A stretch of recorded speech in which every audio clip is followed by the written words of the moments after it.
Time to pull up a chair. We've got another great story for you today, here at the rLounge. Nothing ever comes for free. Today on rLounge, one man's trash is another man's treasure. And nowadays, everyone's hungry for some treasure. Am I the a-hole for not giving back a bike my cousin gave me for free because he thought it was trash? About a month ago, I got a free bike off my cousin. An old red beach cruiser of unknown make. I needed a bike because my last one was stolen and I'm too broke to buy a new one. My cousin then told me he had an old beat-up bike in his parents' backyard and I could have it if I wanted it. When I picked it up, it looked a mess. Covered in mud, rusty chain, nicked paint, dry cracking on the white sidewalls of the tires. There was even moss on it, but I took it anyway and thanked them. I got it home, cleaned it up, touched up the paint with nail polish, lubed the chain with WD-40, put new $7 grips on it, tightened the rear gear, cleaned most of the rust off any chrome, put on an aluminum kickstand that the bike shop tossed out as garbage, and it became my daily rider. The tubes and tires are still good, and I got it back on the road for less than $10. And honestly, I like it. Ride's a little bouncy, but the coaster brake is fun, and it's simple and reliable. The problem is my cousin saw me riding it last week, and at first didn't recognize it as the same bike. It was so covered in mud previously that he thought it was rusted over, and now he says that I scammed him, and that he wants $60 for the bike, or to give it back so he can sell it. I've refused and said he didn't want it in the first place, and I like riding it. He's calling me a jerk and telling his friends in the family I've robbed him. The family are all on my side, including his parents, but his friends think I'm a jerk. But I'm the one who put the work into fixing this bike he gave me free as trash, and I'm the one who actually uses it, unlike my cousin. So I'm here for an unbiased opinion. Am I the a-hole for not giving back the bike or giving money for it? Edit. Yes, I know WD-40 wasn't a permanent solution for the bike chain, and I will get a proper lube for it later. I only used it for the moment because I already had it on hand, and it loosens rust well because it's made for that. I needed the chain working right away, as I was already using the bike to go to work a day later. WD-40 is a stated penetrating lubricant, among other things. It's just not a steady lubricant because it dries out. The chain is working fine for the moment, and I'll get the right kind of grease or lube soon. Now for some community reactions. First up, not the a-hole. If he wants the bike back, he should be willing to pay you money for the grips, WD-40, kickstand, and labor. The OP replies, I already had the WD-40 and the kickstand was free. The only things I had money into was the grips and dollar store nail polish, but it was still a day's labor to get it roadworthy again. Another user responds, call a bike shop and ask what their hourly rate is for repairing a bike. Tell your cousin he can have the bike back minus the cost of repair materials plus the labor you spent on it. I guarantee that it will be more than $60, and probably more than he could sell the bike for. He doesn't get to profit off of your labor for free. The next person replies, obviously not the a-hole. Your cousin is being ridiculous. He gave you a bike that apparently he thought was completely worthless and perhaps not even usable. And now that you fixed it up, he thinks you scammed him? What a joke. His friends are on his side because they are his friends and because he likely didn't explain the situation fully or correctly to them. Don't worry about what they think. I agree with the comments, OP. You're definitely not an a-hole here. He should have taken more care of it and been grateful for what he had when he had it. He's just pissed at the fact that you take care of your things. And who cares if his friends think you're a jerk? They aren't your friends. Now let's move on to an update from the OP, 8 days later. My cousin punched me over the bike and got arrested. This is such a mess. Many people here commented about what my cousin would probably do in retaliation, and I was naive about it because they were exactly right. I last posted on Reddit about my cousin who gave me a junk beach cruiser bike out of his parents' backyard when my mountain bike got stolen. I cleaned it up and fixed the beach cruiser, and then suddenly my cousin wanted me to either pay him $60 for it or give it back because he wanted to sell it after I made it purty. But the rest of the family, including his parents, basically told him to grow up when he tried to get them involved. Then he found out about my Am I the A-hole post. One of his friends apparently saw it and told him, either here or on a podcast or something, I don't know. But word spread around. The whole family found out because my cousin ranted to them. But none of them are angry with me. They actually sympathize with me for even feeling like I had to make the Am I the A-hole post to begin with when my cousin was so clearly in the wrong. My cousin ended up freaking out over it and confronting me on my way home from work. This time he demanded even more money for the bike. He said that since I love Reddit so much, he was taking an a-hole tax for humiliating him, and the cost of the bike was now $80. He ranted about how paying him $80 for the bike was the least I could do after I humiliated him. I refused and said that he was acting like a grifter, and the bike was hardly worth anything. I put an effort to make it rideable, while he let it rot in his parents' backyard for years.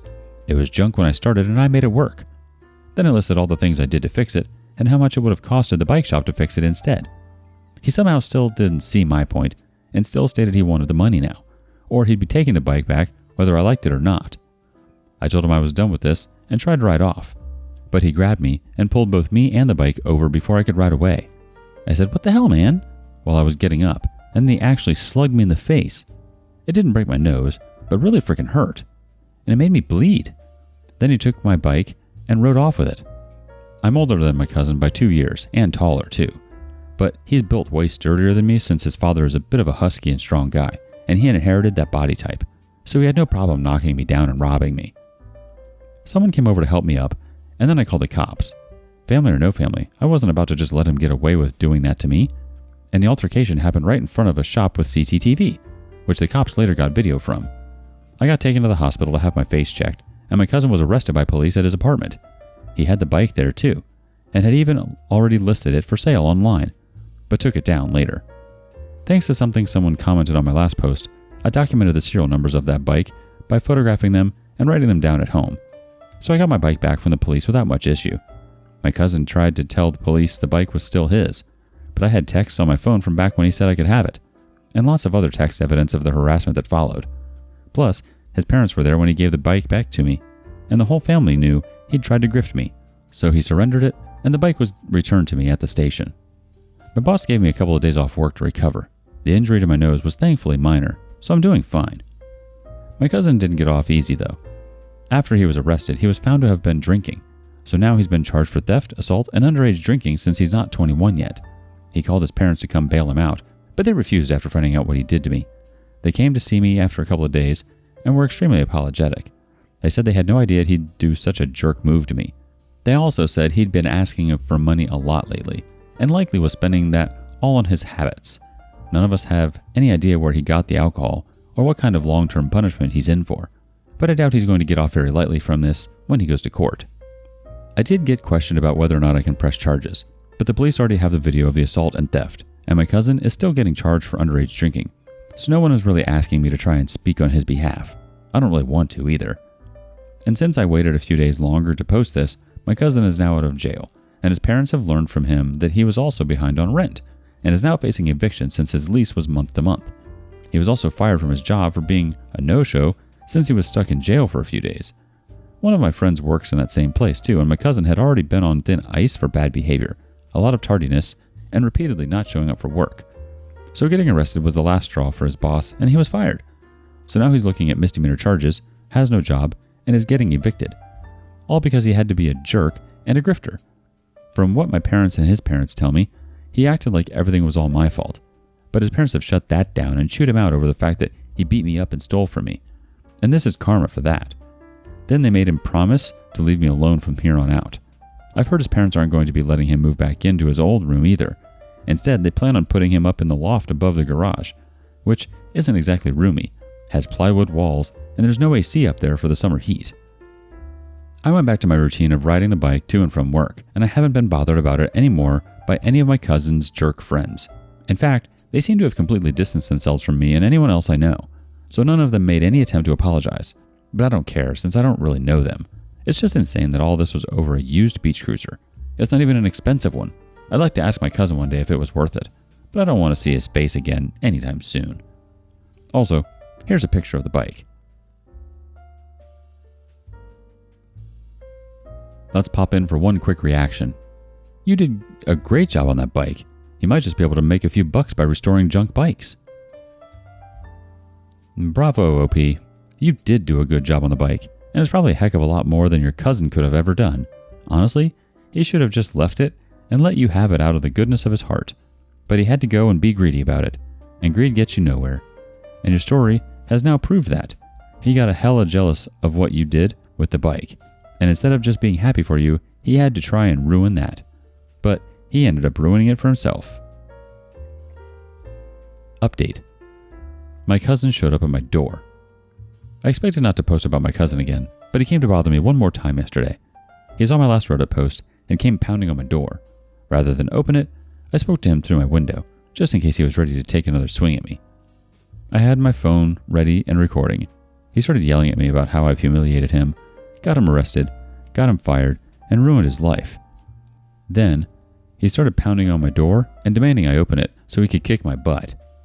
I told him he was welcome to try, but I was recording him and I had a baseball bat ready to use if he tried to break in. So go ahead, make my day. He chose to back off, but was demanding I take down my Reddit posts. I told him it was too late. He had the option to be civil long ago and I was done with him. I could care less what his so-called friends think of him. They egged him on to steal the bike away from me. A bike he gave to me as junk. It's not valuable just because I fixed it up. Even at the bike shop, they said that unless it had new tires put on it, it was only worth about $40. Then my cousin said I should have given him the $40. I basically said, "You gotta be kidding me. You're still saying that crap after you got yourself arrested?" I should be surprised, but I'm not. I put in the work fixing up that bike on a budget because I was broke. It was worthless when you gave it to me. You didn't make it worth anything. I did. That means its value is to me, not you. But I don't care to debate this with you anymore. You just want money any way you can get it, and I'm done. Go home and don't talk to me again until you decide you actually want to act like an adult. He cussed me out some more, but finally left when I said I was going to call the police if he wasn't gone by the count of 5. I decided I'm going to file for a restraining order. I've spoken with my parents and my cousin's parents, and they all agree it's for the best to keep him away. I've already filed a police report on my cousin for threatening me, and on my next day off, I'm going to go over to the courthouse to file for the restraining order. If my cousin has any brain cells left, he'll know to stay away after getting served, unless he wants to get even more charges added to his impending court case. His parents also threatened not to let him move into the garage loft if he goes near me again, so hopefully I won't need to post here ever again. Update. My cousin went to jail. Well, it's over. My cousin, after a lot of convincing, pled guilty since he really couldn't fight any of the charges. He was brought up on theft, assault and battery, underage drinking, and harassment.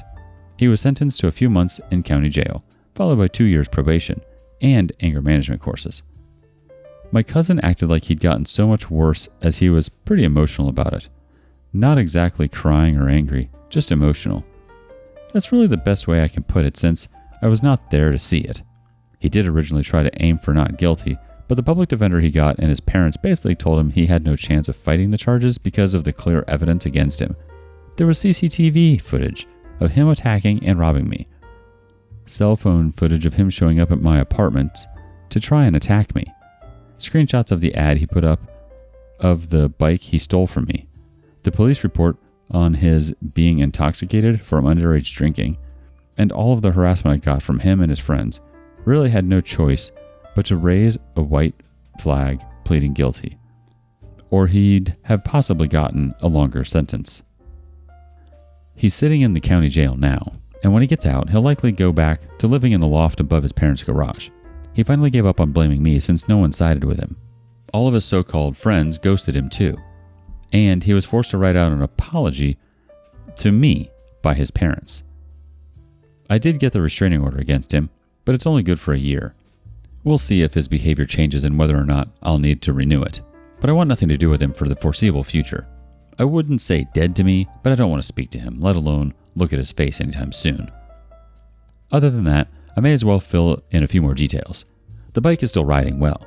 I put some sealant in the tubes since one of them developed a slow leak. I found the spot with the leak, dabbed a drop of sugar glue into it, then squirted a generous amount of slime into the tubes. There hasn't been a leak since. And yes, I did get a proper lube for the chain. I also re-registered the crank bearings. Before going to jail, my cousin had a miserable time in that loft above his parents' garage. The summer heat made it very hot up there, and he had no air conditioner. Not that anyone would give him one, so he just had to use several fans. Rumors he stole a couple of those fans because they were clearly not new and just appeared out of nowhere. He was broke, so the family thinks odds are he didn't buy them. He didn't bother looking for a new job since he knew jail was imminent, and since he's a known thief, I wouldn't doubt it if he prowled around at night taking whatever he could grab. But I'm not going to make any assumptions. I'll leave that to everyone else. The most ironic thing is my cousin had to either walk or ride his father's bicycle if he wanted to go anywhere. He used to have a motorbike, but had to sell it because he had debts to pay. All his good stuff like his PC, gaming systems, motorbike, furniture, and even some expensive shoes, all had to be sold. Pretty much anything he had of value was sold, either online or in a group state. So when he gets out of jail eventually, he has to find a job again. He'll have to start from square one. I don't really have any sympathy for him. He caused all of this to happen after all. His life is going to be screwed for a long time with jail on his resume. If you hear nothing from me about my cousin on this site again, then you'll know he's leaving me alone. Let's check in with the community, see what they think. The first one says, "It's sad that I recalled OP's previous abuse from his cousin. At least with this update, we all know he's facing the consequences of his actions, finally. OP is probably right about his cousin stealing those fans. I hope when the cousin gets released from jail, who've been able to find a job, otherwise he'll go back to stealing again." Wow, your cousin clearly didn't learn to leave it alone. He was really pushing it by going to see you. And you're exactly right. He did this all to himself. None of this is your fault. You were simply needing a bike. I think your cousin was really just trying to give you a hard time by giving you that bike. He probably didn't think you'd take it because of the condition it was in. Never mind completely restore and make it better than new. He's probably jealous of the fact that you have the ability to do that. He takes things for granted. That's more than evident. You're a humble guy, OP. Hopefully your cousin will learn to see you as a source of motivation to be a better person. What do you make of this? And thank you for stopping by today. Before you go, be sure to like and subscribe and hit that notification bell. If you have something you want to say regarding today's content, share that with us in the comments below. See you next time on rLounge.